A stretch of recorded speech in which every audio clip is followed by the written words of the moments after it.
대표님, 주변 시공자분들 만나보면 이런 말씀 되게 많이 하시거든요. 나는 기술로 승부하지 영업은 치사해서 안 한다. 입소문 나면 알아서 연락 오겠지. 대표님께서는 영업을 비즈니스의 꽃이라고 생각하시잖아요. 이런 시공업계에서도 영업이 굉장히 중요한가요? 너무 중요하죠. 우리가 회사에서 영업부서가 돈을 제일 많이 벌어가잖아요. 그만큼 시공 파트에서도 시공 사업을 하거나 리더가 되면 영업 너무 필수입니다. 일단 요즘 시대는 오프라인보다 온라인이 강세지 않습니까? 온라인에서도 무료로 할 수 있는 거 있잖아요.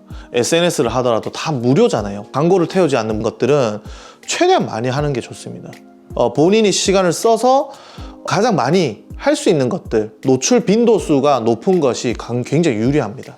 대표님께서 생각하시는 첫 번째 영업을 못하는 사람 특징이 어떤 걸까요? 일단은 영업을 한다는 자체가 시공사업을 하겠다라는 건데, 시공사업을 하겠다는 마음을 먹지 않는 사람, 그냥 나는 프리랜서 일당으로만 할 거야, 그냥 나는 지금이 좋아, 이런 분들은 영업할 필요가 없죠. 두 번째는 내가 인스타그램도 없어, 블로그도 없어, 그러면 적극적으로 도전을 해야 되는데 그것이 힘들다고 포기하는 사람들. 세 번째는 우리가 8시부터 5시까지 뭐 출퇴근 시간 2시간 걸렸다? 그럼 7시에 집에 도착하는데 가정이 있는 사람들도 있을 것이고 데이트하는 사람들도 있을 것인데, 그렇게 시간을 보내고 정작 우리가 영업을 해야 할 활동들의 시간을 할애하지 않는다면 그러면 할 수가 없죠. 그래서 시간이 부족한 사람도 할 수가 없습니다.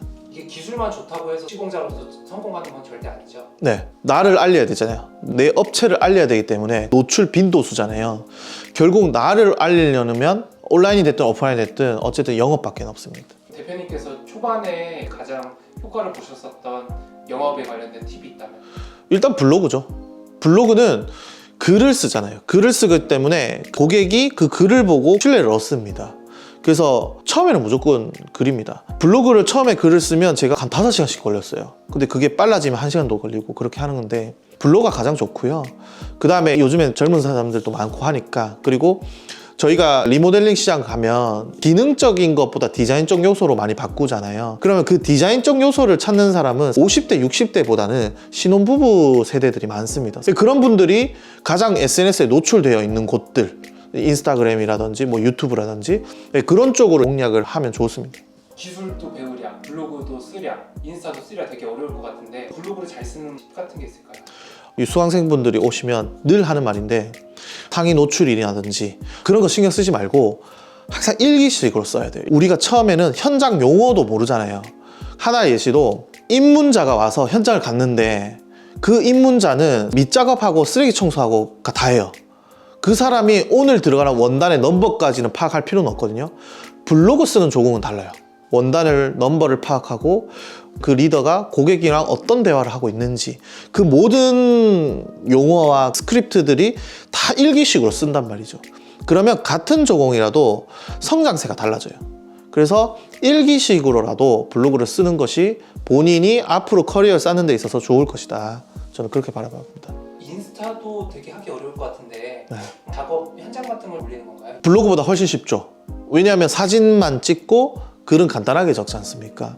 조금 민감한 건 그 시공 사업을 하시는 분의 포트폴리오잖아요. 어떤 공사든 간에 우리는 포폴 하나를 위해서 이 공사를 하는 거예요. 그럼 몰래 찍으면 안 되겠죠.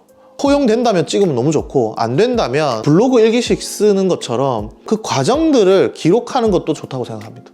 블로그랑 인스타는 어떻게 보면은 고객님들이 전화가 오게끔 하는 수단인 거잖아요. 전화가 왔었을 때 대응하는 그런 영업에 관련된 팁들도 굉장히 중요할 것 같은데, 클라이언트랑 잘 상의하는 대표님만의 팁이 있으실까요? 일단은 그 정도 파트가 되면 어느 정도 초보 수준에서 벗어났을 겁니다. 중기술자가 됐거나 좀 기술자가 됐을 때 영업을 하게 되면 현장 용어라든지 필름의 기술에 대해서 일단 많이 알아야 돼요. 그래야지만 자연스럽게 나갈 수 있겠죠.